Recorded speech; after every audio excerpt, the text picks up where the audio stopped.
Hai Sobat Menur dari Detak Detik Podcast. Sehat diawali dari diri sendiri, mulai dari sekarang dan mulai saat ini. Sobat Menur berjumpa lagi dengan Herlina di ruang Bincang Sehat.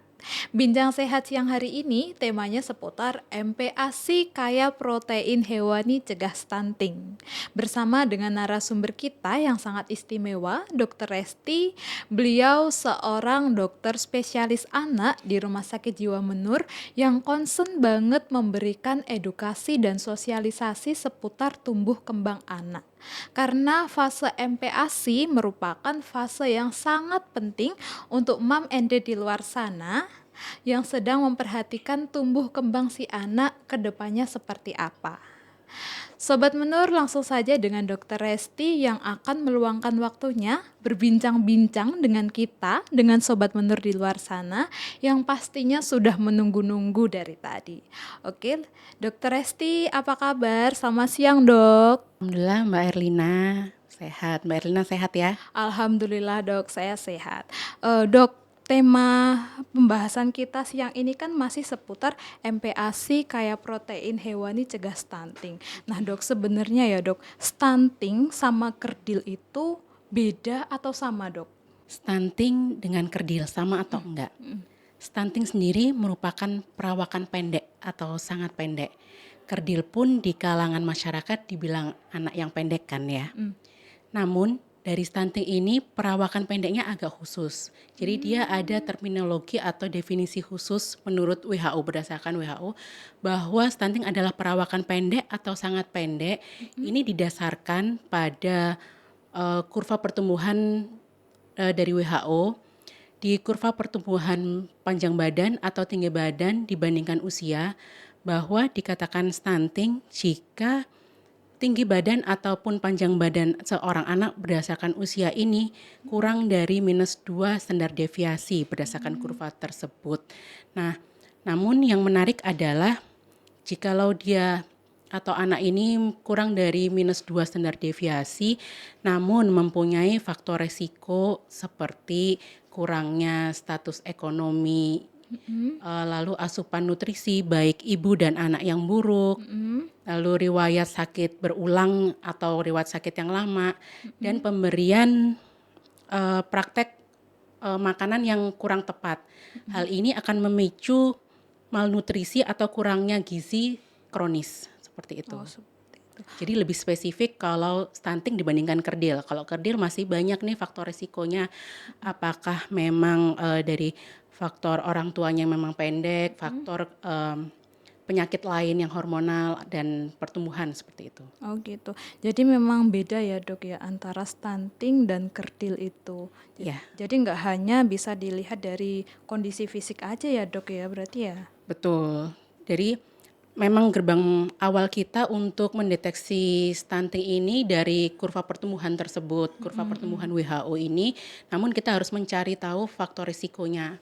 Apakah status sosioekonominya buruk, apakah asupan nutrisi dari ibu maupun anak ini yang tidak bagus, apakah ada riwayat sakit yang berulang seperti yang tadi, dan apakah pemberian makanan pada anak dan bayi ini kurang tepat seperti itu. Oke.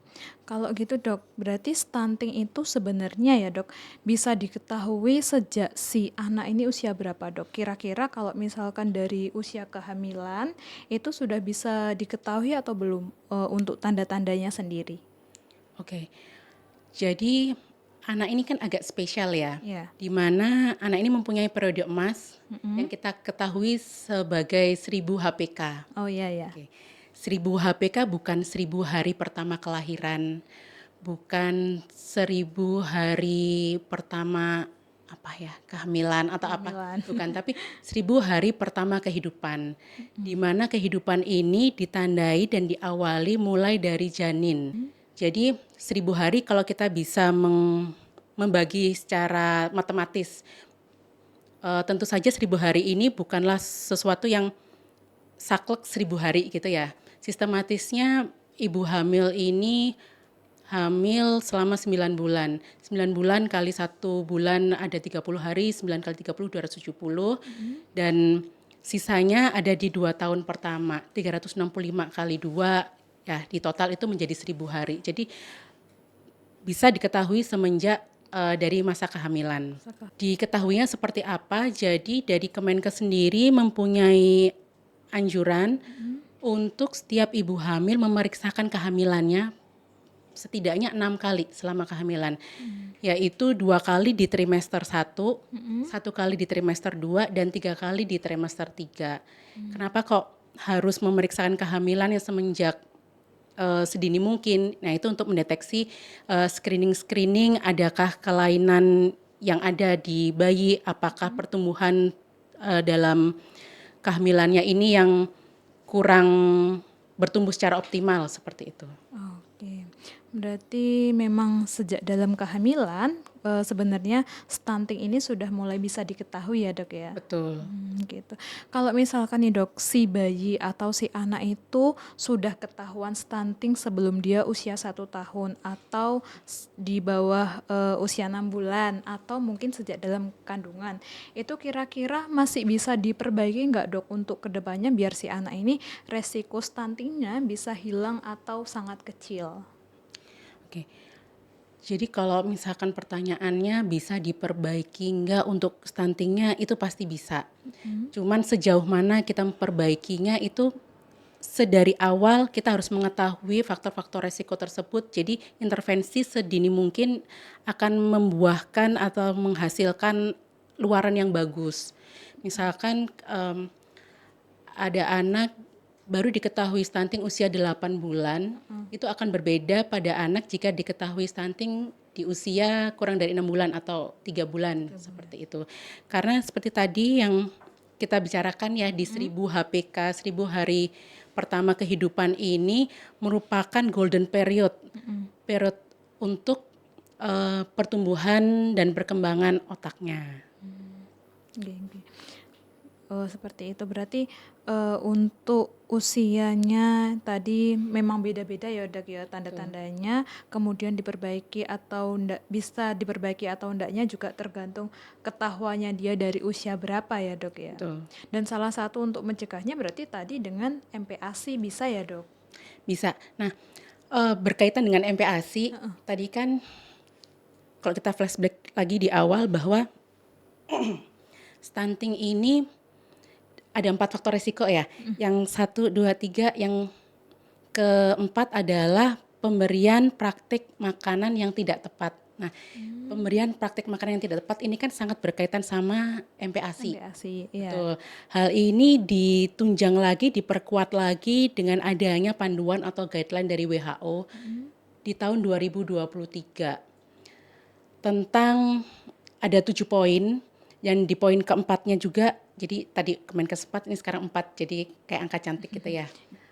Di poin keempatnya adalah diversity dietary atau keragaman dari makanan, asupan makanan kayak gitu. Jadi memang ada banget nih kaitannya antara MPASI dan stunting, terutama di keragaman dari makanannya itu. Oke, berarti ini sebuah kabar baik untuk mom and dad ya dok. Kalau sebenarnya stunting itu masih bisa diperbaiki. Apalagi kalau misalkan ketahuannya masih sedini mungkin Sedini mungkin, usianya. iya. Oke dok, kalau gitu berkaitan dengan tema gizi nasional di tahun ini dok, MPASI kaya protein hewani cegah stunting. Kenapa sih dok kok harus ada kata-kata kaya protein hewani? Kenapa kok bukan protein nabati dok? Padahal kan protein hewani, protein nabati itu sama-sama pentingnya untuk tubuh dok. Oke. Nah ini akhirnya kan bergulir ya, Ya. dari guideline WHO ini. Nanti mungkin ada bukunya, kalau misalkan mau bedah buku nih tentang complementary food keluaran WHO ini, bahwa anjuran dari WHO untuk diversity diet atau keragaman makanan ini pada MPASI ini yang disebutkan adalah yang pertama itu makanan yang bersumber dari hewani. Itu harus dikonsumsi setiap harinya. Ini berdasarkan evidence base, secara medis ini sangatlah kuat.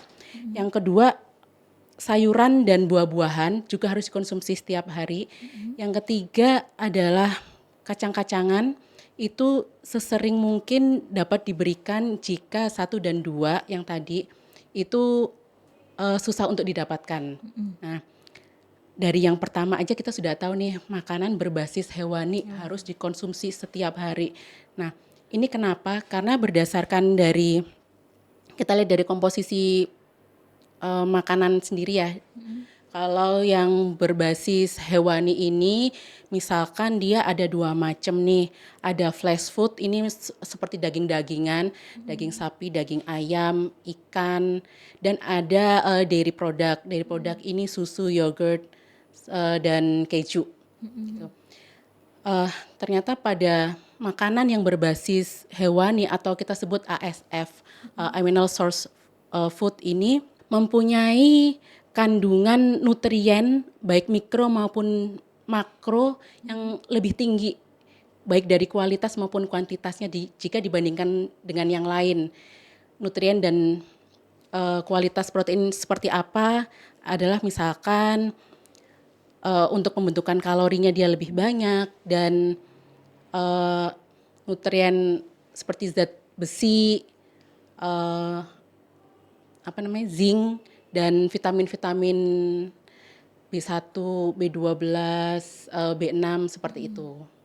Dan kita ketahui bahwa dengan kadar kalori yang seperti itu dan nutrien mikro maupun makro yang terkandung dalam ASF ini bagus untuk pertumbuhan.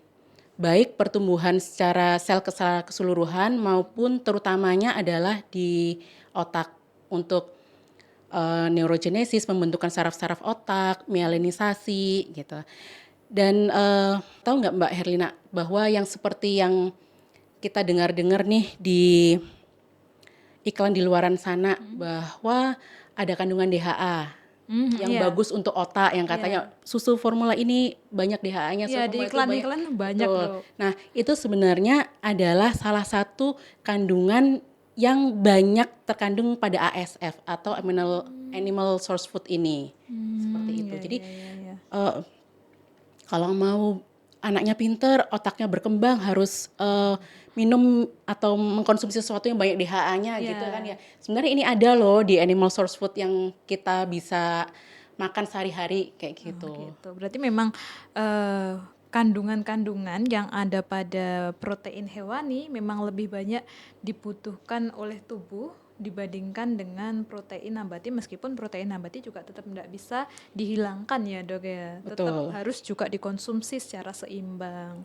Oke. Terus kalau misalkan nih dok, kan tadi kan kaya protein hewani. Kalau misalkan ada kasus si anak itu dari lahir dia sudah alergi nih dok sama makanan-makanan yang tinggi dengan protein hewani. Misalkan ada susu, telur, ikan. Kadang-kadang kan juga ada yang alergi sama yang kayak keju, yogurt itu kan dok. Nah itu bagaimana dok cara mensiasatinya supaya alergi ini tidak kebawa sampai dewasa?